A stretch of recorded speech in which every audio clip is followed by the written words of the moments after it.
Êxodo, capítulo 6. Então o Senhor disse a Moisés: Agora você verá o que farei ao Faraó. Por minha mão poderosa ele os deixará ir. Por minha mão poderosa ele os expulsará do seu país. Disse Deus ainda a Moisés: Eu sou o Senhor. Apareci a Abraão, a Isaque e a Jacó como Deus Todo-Poderoso. Mas pelo meu nome, o Senhor, não me revelei a eles. Depois estabeleci com eles a minha aliança para dar-lhes a terra de Canaã, terra onde viveram como estrangeiros. E agora ouvi o lamento dos israelitas, a quem os egípcios mantêm escravos, e lembrei-me da minha aliança. Por isso, diga aos israelitas: Eu sou o Senhor, eu os livrarei do trabalho imposto pelos egípcios. Eu os libertarei da escravidão e os resgatarei com braço forte e com poderosos atos de juízo. Eu os farei meu povo e serei o Deus de vocês. Então vocês saberão que eu sou o Senhor, o seu Deus, que os livra do trabalho imposto pelos egípcios. E os farei entrar na terra que, com mão levantada, jurei que daria a Abraão, a Isaque e a Jacó. Eu a darei a vocês como propriedade. Eu sou o Senhor. Moisés declarou isso aos israelitas, mas eles não lhe deram ouvidos, por causa da angústia e da cruel escravidão que sofriam. Então o Senhor ordenou a Moisés: Vá dizer ao Faraó, rei do Egito, que deixe os israelitas saírem do país. Moisés, porém, disse na presença do Senhor: Se os israelitas não me dão ouvidos, como me ouvirá o Faraó? Ainda mais que não tenho facilidade para falar. Mas o Senhor ordenou a Moisés e Arão que dissesse aos israelitas e ao Faraó, rei do Egito, que tinham ordem para tirar do Egito os israelitas. A genealogia de Moisés e Arão. Esses foram chefes das famílias israelitas.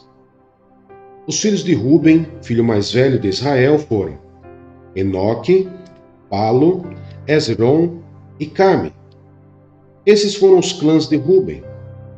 Os filhos de Simeão foram Gemuel, Jamim, Oade, Jaquim, Zoar e Saul, filho de uma cananeia. Esses foram os clãs de Simeão. Esses são os nomes dos filhos de Levi, por ordem de nascimento: Gerson, Coate e Merari. Levi viveu 137 anos. Os filhos de Gerson, conforme seus clãs, foram Libine e Simei. Os filhos de Coate foram Arão, Izar, Hebron e Uziel. Coate viveu 133 anos. Os filhos de Merari foram Mali e Muzi. Esses foram os clãs de Levi, por ordem de nascimento.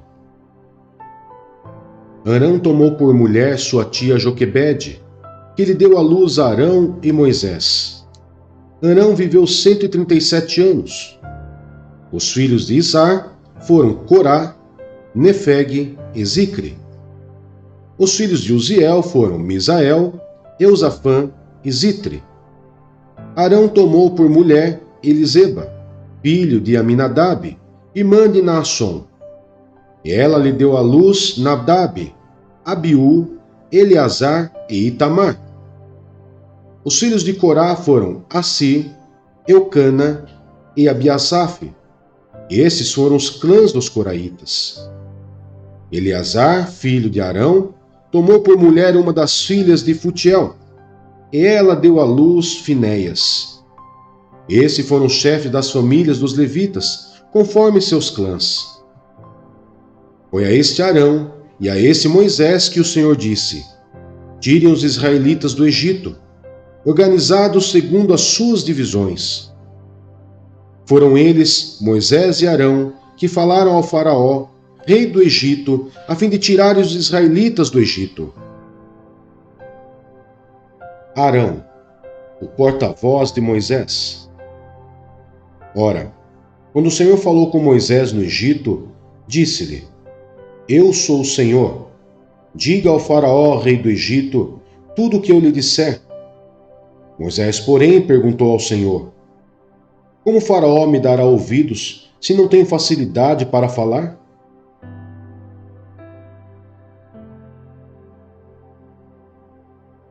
Lucas, capítulo 9. Jesus envia os 12. Reunindo os 12, Jesus deu-lhes poder e autoridade para expulsar todos os demônios e curar doenças, e os enviou a pregar o reino de Deus e a curar os enfermos. E disse-lhes: Não leve nada pelo caminho, nem bordão, nem saco de viagem, nem pão, nem dinheiro, nem túnica extra. Na casa em que vocês entrarem, fiquem ali até partirem. Se não os receberem, sacudam a poeira dos seus pés quando saírem daquela cidade, como testemunho contra eles. Então, eles saíram e foram pelos povoados, pregando o evangelho e fazendo curas por toda a parte. Herodes, o tetrarca, ouviu falar de tudo o que estava acontecendo e ficou perplexo, porque algumas pessoas estavam dizendo que João tinha ressuscitado dos mortos, outros que Elias tinha aparecido, e ainda outros que um dos profetas do passado tinha voltado à vida. Mas Herodes disse: João eu decapitei. Quem, pois, é este de quem ouço essas coisas? E procurava vê-lo. A primeira multiplicação dos pães. Ao voltarem, os apóstolos relataram a Jesus o que tinham feito. Então ele os tomou consigo e retiraram-se para uma cidade chamada Betsaida. Mas as multidões ficaram sabendo e o seguiram. Ele as acolheu e falava-lhes acerca do reino de Deus, e curava os que precisavam de cura. Ao fim da tarde, os 12 aproximaram-se dele e disseram: Manda embora a multidão, para que eles possam ir aos campos vizinhos e aos povoados e encontrem comida e pousada, porque aqui estamos em lugar deserto. Ele, porém, respondeu: Deem-lhes vocês algo para comer. Eles disseram: Temos apenas 5 pães e 2 peixes, a menos que compremos alimento para toda essa multidão. E estavam ali cerca de 5.000 homens. Mas ele disse aos seus discípulos: Façam-nos sentar-se em grupos de 50. Os discípulos assim fizeram, e todos se assentaram. Tomando os 5 pães e os 2 peixes, e olhando para o céu, deu graças e os partiu. Em seguida, entregou-os aos discípulos para que os servissem ao povo. Todos comeram e ficaram satisfeitos, e os discípulos recolheram 12 cestos cheios de pedaços que sobraram. A confissão de Pedro. Certa vez Jesus estava orando em particular, e com ele estavam seus discípulos. Então lhes perguntou: Quem as multidões dizem que eu sou? Eles responderam: Alguns dizem que és João Batista, outros Elias, e ainda outros que és um dos profetas do passado que ressuscitou. E vocês, o que dizem? Perguntou. Quem vocês dizem que eu sou? Pedro respondeu: O Cristo de Deus. Jesus os advertiu severamente que não contasse isso a ninguém, e disse: É necessário que o Filho do Homem sofra muitas coisas e seja rejeitado pelos líderes religiosos, pelos chefes dos sacerdotes e pelos mestres da lei, seja morto e ressuscite no 3º dia. Jesus dizia a todos: Se alguém quiser acompanhar-me, negue-se a si mesmo. Tome diariamente a sua cruz e siga-me. Pois quem quiser salvar a sua vida, a perderá. Mas quem perder a sua vida por minha causa, esse a salvará. Pois que adianta ao homem ganhar o mundo inteiro e perder-se ou destruir a si mesmo? Se alguém se envergonhar de mim e das minhas palavras, o Filho do Homem se envergonhará dele, quando vier em sua glória e na glória do Pai e dos santos anjos.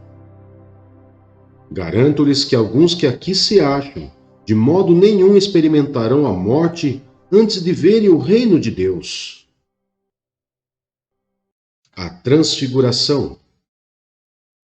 Aproximadamente 8 dias depois de dizer essas coisas, Jesus tomou consigo a Pedro, João e Tiago e subiu ao monte para orar. Enquanto orava, a aparência de seu rosto se transformou, e suas roupas ficaram alvas e resplandecentes como o brilho de um relâmpago. Surgiram 2 homens que começaram a conversar com Jesus. Eram Moisés e Elias. Apareceram em glorioso esplendor e falavam sobre a partida de Jesus, que estava para se cumprir em Jerusalém. Pedro e seus companheiros estavam dominados pelo sono. Acordando subitamente, viram a glória de Jesus e os 2 homens que estavam com ele. Quando esses iam se retirando, Pedro disse a Jesus: Mestre, é bom estarmos aqui. Façamos 3 tendas, uma para ti, uma para Moisés e uma para Elias. Ele não sabia o que estava dizendo. Enquanto ele estava falando, uma nuvem apareceu e os envolveu, e eles ficaram com medo ao entrarem na nuvem. Dela saiu uma voz que dizia: Esse é o meu filho, o escolhido. Ouçam-no. Tendo-se ouvido a voz, Jesus ficou só. Os discípulos guardaram isso somente para si. Naqueles dias, não contaram a ninguém o que tinham visto. A cura de um menino endemoniado. No dia seguinte, quando desceram do monte, uma grande multidão veio ao encontro dele. Um homem da multidão bradou: Mestre, rogo-te que dês atenção ao meu filho, pois é o único que tenho. Um espírito o domina, de repente ele grita, lança-o em convulsões e o faz espumar. Quase nunca o abandona e o está destruindo. Roguei aos teus discípulos que o expulsassem, mas eles não conseguiram. Respondeu Jesus: Ó geração incrédula e perversa, até quando estarei com vocês e terei que suportá-los? Traga-me aqui o seu filho. Quando o menino vinha vindo, o demônio o lançou por terra em convulsão. Mas Jesus repreendeu o espírito imundo, curou o menino e o entregou de volta a seu pai. E todos ficaram atônitos ante a grandeza de Deus. Estando todos maravilhados com tudo que Jesus fazia, ele disse a seus discípulos: Ouçam atentamente o que vou lhes dizer. O Filho do Homem será traído e entregue nas mãos dos homens.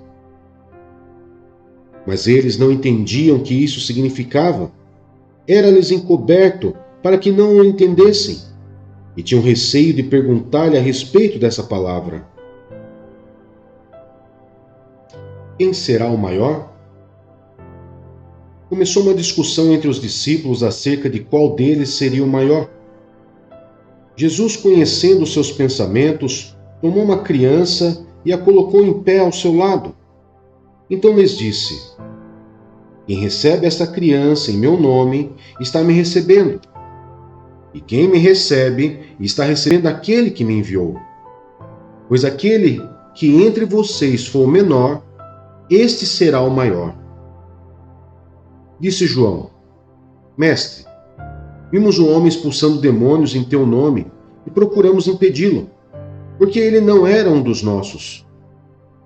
Não o impeçam, disse Jesus, pois quem não é contra vocês é a favor de vocês. A oposição samaritana. Aproximando-se o tempo em que seria levado aos céus, Jesus partiu resolutamente em direção a Jerusalém e enviou mensageiros à sua frente. Indo esses, entraram num povoado samaritano para lhe fazer os preparativos. Mas o povo dali não o recebeu, porque se notava que ele se dirigia para Jerusalém. Ao verem isso, os discípulos Tiago e João perguntaram: Senhor, queres que façamos cair fogo do céu para destruí-los? Mas Jesus, voltando-se, os repreendeu, dizendo: Vocês não sabem de que espécie de espírito vocês são? Pois o Filho do Homem não veio para destruir a vida dos homens, mas para salvá-los. E foram para o outro povoado. Quão difícil é seguir Jesus! Quando andavam pelo caminho, um homem lhe disse: Eu te seguirei por onde quer que fores. Jesus respondeu: As raposas têm suas tocas e as aves do céu têm seus ninhos, mas o Filho do Homem não tem onde repousar a cabeça. A outro disse: Siga-me. Mas o homem respondeu: Senhor, deixa-me ir primeiro sepultar meu pai. Jesus lhe disse: Deixe que os mortos sepultem os seus próprios mortos. Você, porém, vá e proclame o reino de Deus. Ainda outro disse: Vou seguir-te, Senhor, mas deixa-me primeiro voltar e despedir-me da minha família.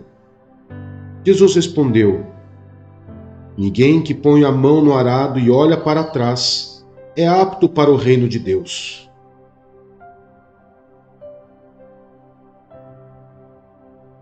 Jó, capítulo 23. Então Jó respondeu: Até agora me queixo com amargura. A mão dele é pesada a despeito de meu gemido. Se tão somente eu soubesse onde encontrá-lo e como ir à sua habitação, eu lhe apresentaria a minha causa e encheria a minha boca de argumentos, estudaria o que ele me respondesse e analisaria o que me dissesse. Será que ele se oporia a mim com grande poder? Não, ele não me faria acusações. O homem íntegro poderia apresentar-lhe sua causa. Eu seria liberto para sempre de quem me julga. Mas se vou para o Oriente, lá ele não está. Se vou para o Ocidente, não o encontro. Quando ele está em ação no Norte, não o enxergo. Quando vai para o Sul, nem sombra dele eu vejo. Mas ele conhece o caminho por onde ando. Se me puser à prova, aparecerei como ouro. Meus pés seguiram de perto as suas pegadas, mantive-me no seu caminho sem desviar-me. Não me afastei dos mandamentos dos seus lábios, dei mais valor às palavras da sua boca do que ao meu pão de cada dia. Mas ele é ele. Quem poderá fazer oposição? Ele faz o que quer, executa o seu decreto contra mim e tem muitos outros planos semelhantes. Por isso fico apavorado diante dele. Pensar nisso me enche de medo. Deus fez desmaiar o meu coração. O Todo-Poderoso causou-me pavor. Contudo, não fui silenciado pelas trevas, pelas densas trevas que cobrem o meu rosto.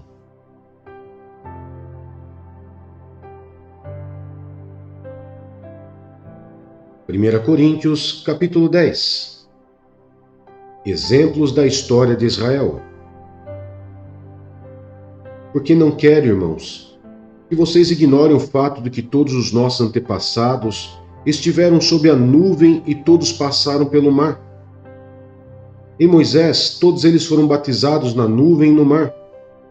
Todos comeram do mesmo alimento espiritual e beberam da mesma bebida espiritual, pois bebiam da rocha espiritual que os acompanhava, e essa rocha era Cristo. Contudo, Deus não se agradou da maioria deles, por isso seus corpos ficaram espalhados no deserto.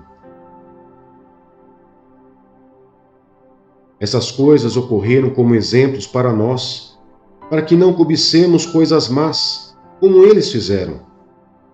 Não sejam idólatras, como alguns deles foram, conforme está escrito: o povo se assentou para comer e beber, e levantou-se para se entregar à farra. Não pratiquemos imoralidade, como alguns deles fizeram, e num só dia morreram 23.000. Não devemos pôr o Senhor à prova, como alguns deles fizeram, e foram mortos por serpentes. E não se queixem, como alguns deles se queixaram, e foram mortos pelo anjo destruidor. Essas coisas aconteceram a eles como exemplos, e foram escritas como advertência para nós, sobre quem tem chegado o fim dos tempos. Assim, aquele que julga estar firme, cuide-se para que não caia. Não sobreveia a vocês tentação que não fosse comum aos homens. E Deus é fiel.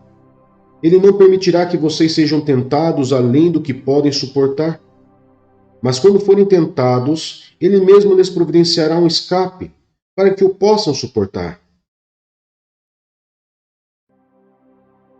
As festas idólatras e a ceia do Senhor. Por isso, meus amados irmãos, fujam da idolatria.